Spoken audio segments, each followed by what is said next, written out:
I and he don't call me anymore. I'm looking for someone to hold on to. I'm looking for you. I'm looking for you. If I was your girlfriend, imagine what you could do now. I've been all around. I sit up here and there and everywhere. I got what you want. I got what you want. Got what you need. Take me, baby. I'll light your fire. I got what you want. Do you? Got what you need. I still have not yet found someone for me, truly for me. Nicole Wray should have been a superstar. She had the voice, the look, and the backing of one of the biggest names in hip-hop, Missy Elliott. At just 17, she was poised to take over R&B with a hit single, Make It Hot, burning up the charts. So why did she disappear just as fast as she rose? Here's the truth. Nicole Wray wasn't just another one-hit wonder. She was a victim of an industry that never gave her a real shot. After her debut, she was caught in a brutal cycle of label politics, broken promises, and an industry that prioritized image over raw talent. And what's even crazier, she had the cosigns, the connections, and the talent, but none of it was enough to stop her career from slipping away. So, what really happened? Why did an artist with all the right pieces never get to play the game the way she deserved? And did Missy Elliott and Timbaland... The smash hit title track, Make It Hot. The album did numbers, peaking at number 42 on the Billboard 200 and eventually earning a gold certification. But despite the success of the lead single, the album itself didn't quite set the industry on fire. Now, personally, I think Make It Hot was a solid album, but let's be real, it wasn't perfect. The title track was easily the standout, which makes you wonder, why did Timbaland only produce one song on the entire project? Well, if you know Timbaland's history, you already know his beats did not come cheap back then. So maybe the budget could only stretch far enough for one Timbo-produced track. And let's not forget the competition Nicole was up against that year. 1998 was stacked with legendary R&B releases, including Monica, The Boy Is Mine, Faith Evans, Keep the Faith, Destiny's Child, their self-titled debut album, Lauryn Hill, The Miseducation of Lauryn Hill, which, by the way, dropped on the exact same day. So yeah, it was a tough time to break through, but despite her album not making a massive impact, Nicole didn't let that slow her down. She's video, we're breaking down the rise and sudden disappearance of Nicole Wray, exposing the behind-the-scenes music industry drama that left one of R&B's most promising voices silenced. Stay tuned, because the truth behind Nicole Wray's career will leave you stunned. Now, if you ever needed proof of how unpredictable the music industry can be, Nicole Wray's story is one you need to hear. She rose to fame as a teenager. And when I say she rose fast, I mean lightning speed. Born in Portsmouth, Virginia, Nicole was surrounded by gospel music from an early age. Like many R&B greats, her foundation was built in the church. She was inspired by her father, who was a lead singer in the church choir, and from the moment she saw him commanding the mic, she knew she wanted to follow in his footsteps. I would watch my dad sing all the time. He would do a lot of leads in the church choir, and I felt like if my dad could do it, I always wanted to be like him. But life had other plans. When her parents divorced, her dream of music took a back seat. Heartbroken, Nicole found comfort in the radio, turning to the voice of Mariah Carey for solace. She would sing around the house, hoping that if she sang loud enough, maybe, just maybe, her father would come back, even though her father never heard her sing the way she hoped.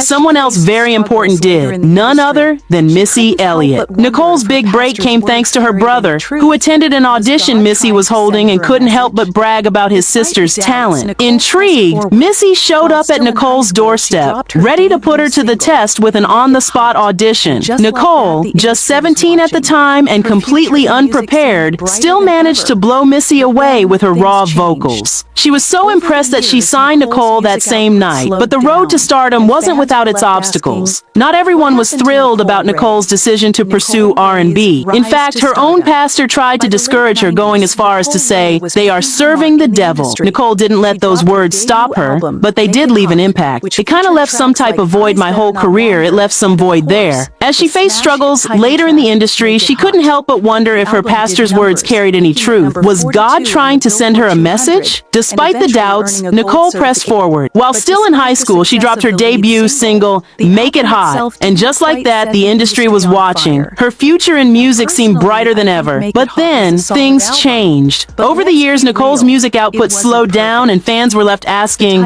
what happened to Nicole Wray? Nicole Wray's rise to stardom. By the late 90s, Nicole Wray was making her mark in the industry. She dropped her debut album, Make It Hot, which featured tracks like Eyes Better Not Wander, and of course, so maybe the budget could only stretch far enough for one Timbo-produced track.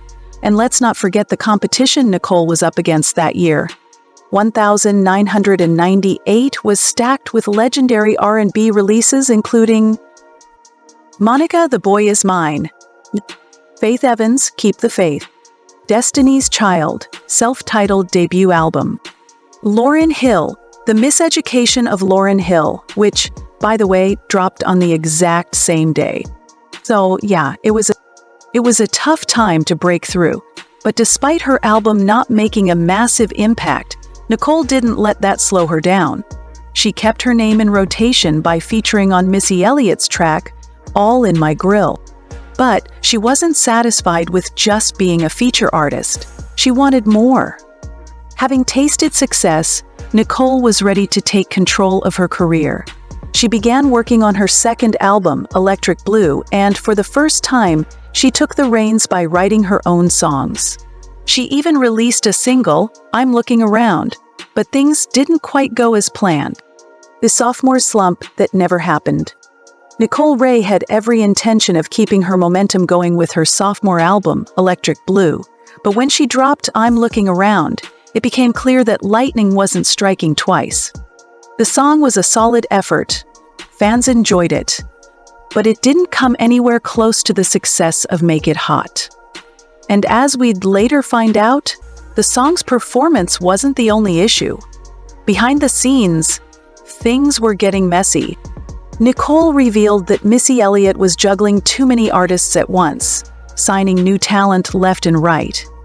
With Missy spreading her focus across multiple projects, Nicole found herself pushed to the background. She eventually confronted Missy about what was happening with her album, and Missy's response? You're gonna have to slow down. I was getting drowned and I had no voice. Sometimes, I feel like a mother. I shouldn't have a whole bunch of children. Translation? Nicole was getting lost in the shuffle. And it wasn't just the lack of promotion holding her back. Nicole admits she wasn't fully ready for the pressures of being a celebrity.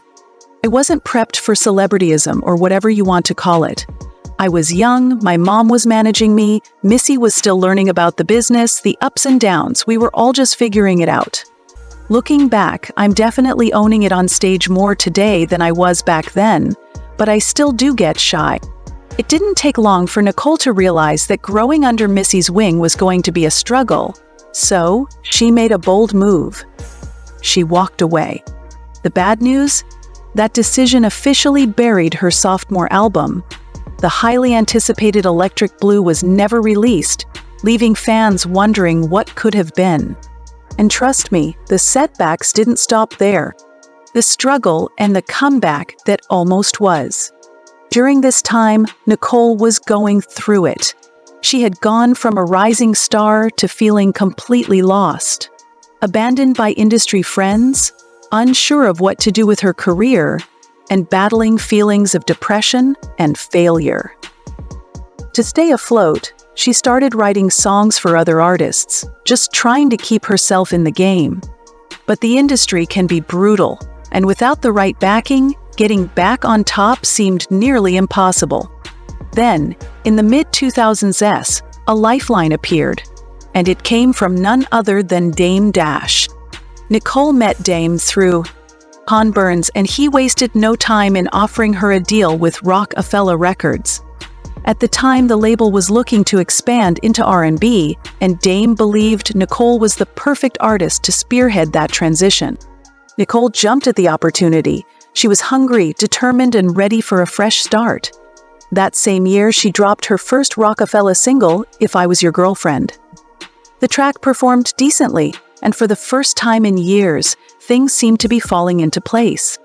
With her confidence reignited, Nicole focused all her energy on finally releasing the sophomore album she never got the chance to drop under Missy. But once again, it wasn't meant to be. Just 1 year after Nicole signed to Rockefeller, everything crumbled.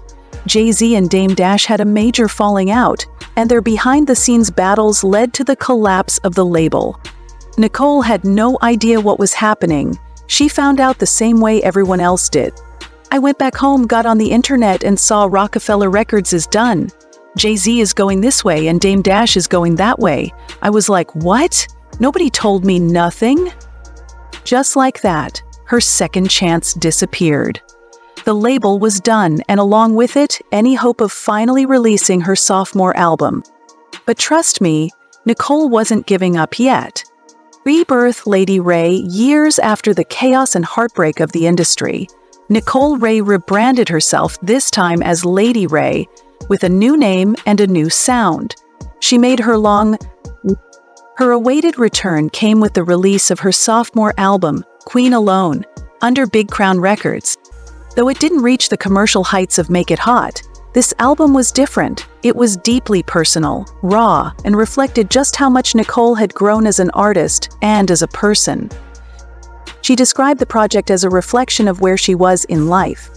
I was in a happy state of mind while recording this. It's a reflection of my soul. It's who I am today. The smash hit title track, Make It Hot. The album did numbers, peaking at number 42 on the Billboard 200 and eventually earning a gold certification. But despite the success of the lead single, the album itself didn't quite set the industry on fire. Now, personally, I think Make It Hot was a solid album, but let's be real, it wasn't perfect. The title track was easily the standout, which makes you wonder, why did Timbaland only produce one song on the entire project? Well, if you know Timbaland's history, you already know. His beats did not come cheap back then. So maybe the budget could only stretch far enough for one Timbo-produced track. And let's not forget the competition Nicole was up against that year.